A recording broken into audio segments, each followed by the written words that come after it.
Welcome to What the Flick, everybody. Ben Mankiewicz, Christy Lemire, Alonso Duralde. No movie review in this segment, just a discussion of Roger Ebert.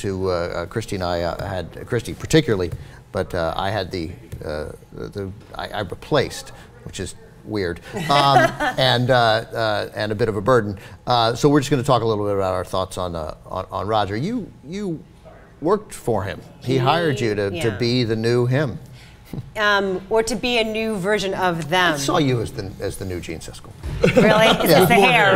It's the hair. Totally. I wanted to be the new Richard Roeper. That's my goal. No, but so the deal is, so when Roger got sick and he couldn't speak anymore, they had like a rotating cast of thousands of people who filled in opposite Richard, and he liked me and thought I was a good fit, and a lot of women don't do what I do, and so they chose me, and I was totally floored. And when he emailed me and asked me if I wanted to co-host this thing with Richard, I cried like a little girl. And I was just, because it's so overwhelming, like this person who is a towering figure in what we do, you know, and hugely esteemed, put this kind of faith and trust. And so he was lovely, and he never hovered. And he would send these really funny kind of conspiratorial emails at all hours of the day and night. And a lot of times the subject line would be, "Burn your computer." And that's how you knew something kind of juicy was coming from Roger. Like, he loved secrets, and he was very playful and lovely. I mean, you dealt with him a lot too in Chicago, and he was always very warm to you, was he not? He was very warm to me. I'm just going to read the first paragraph of the thing I wrote for Critic Wire, because I can't do it. I said, I replaced Roger Ebert, sat in his chair, literally. There aren't many people who can say that. I can also say I largely failed in my attempt to replace Roger. Failed publicly, as most of you know. Roger, as it turned out, is irreplaceable. And then, you know, it's like replacing Mickey Mantle in center field or John Wooden on the UCLA bench. Those are sports references. Thank you. You know, but he was, so that was both a great time in my life when I got that job in 2008, after that rotation had gone on, and after Roger and Richard broke with Buena Vista because they couldn't come to a deal. It was a straight money deal. It wasn't like they wanted to jettison Roger. I mean, believe me, I'm not here to defend Buena Vista.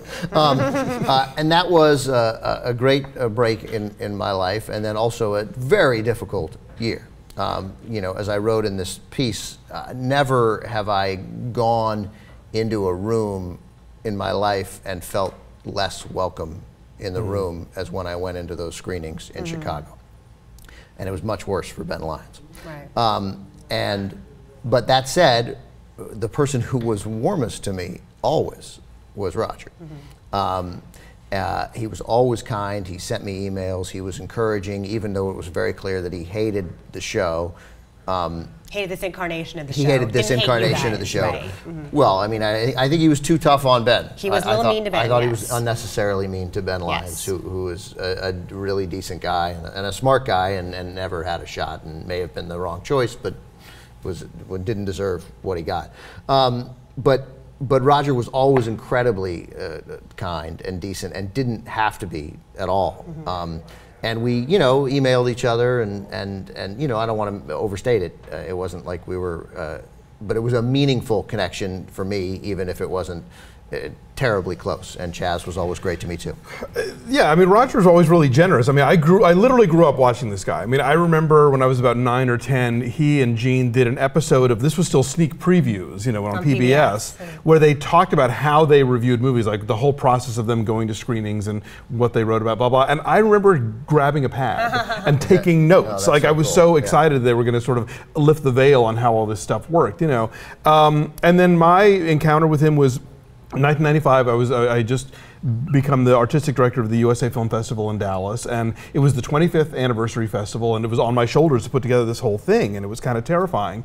And luckily, he was able to come in. It was before he had created his own festival that happens around the same time now, and we were showing Mi Familia, and he's a big Gregory Nava fan going way back.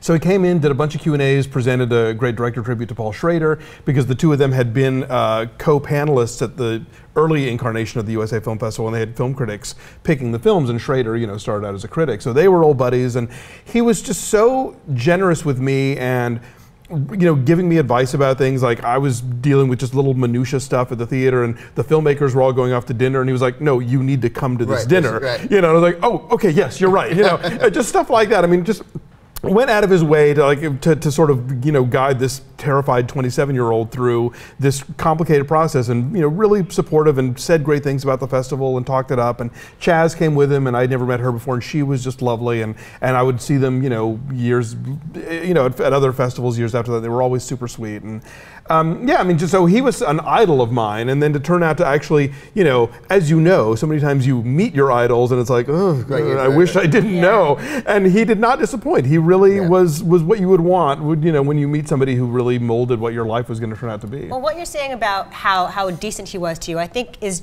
part of his sort of man of the world kind of element of his great complex persona. I think that was also manifested in his writing outside of film. Sure. The many topics he touched on outside of film, like alcoholism, atheism, everything in the world. The people he collected. Cooker. Yeah, he wrote an entire book about rice cooking recipes that he couldn't even eat. But like the far-flung correspondence that he's sort of taken under his wing, that's a great example of who he truly was as far as wanting to make connections with people on a multitude of levels. He was I read some of it. He was a newspaper man. He was like an old school newspaper man. He loved that whole, clear that he loved being in the newsroom, the conversations that went on. A lot of them were about movies, but some of them, there would have been conversations about food, politics, that we learned that he was so, obviously those who were close to him already knew, but I mean, he cared so deeply about politics, and Twitter opened up this whole world to him of things that he could talk about.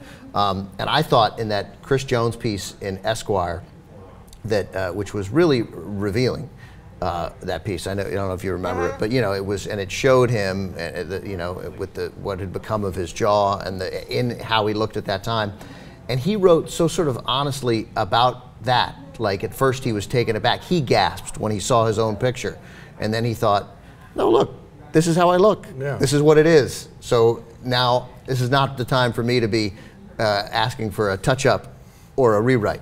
And I think that sort of honesty about everything in his reviews and in his assessment of his own life was, I think that's rare, and I think he clearly had it. And I think it's one of the things that all of us sort of responded to in him, is that you'd read something and and you knew right away, this is really genuine and really authentic. Yes, one more thing, and then we have to go. Yeah. One thing that he did, which was so amazing, which I don't think we all do, is he walked into every movie with an open mind and an open heart, and he wanted to be dazzled. And I think it's very easy for us to get cynical. Totally. Yeah, and sure. It's safe to get cynical. It's protective, and he was always open. So I know we have to get going, but I'm sad. Me too. Bummer. And I want to say real quick, it got a bad rap at the time, but Beyond the Valley of the Dolls is a great movie.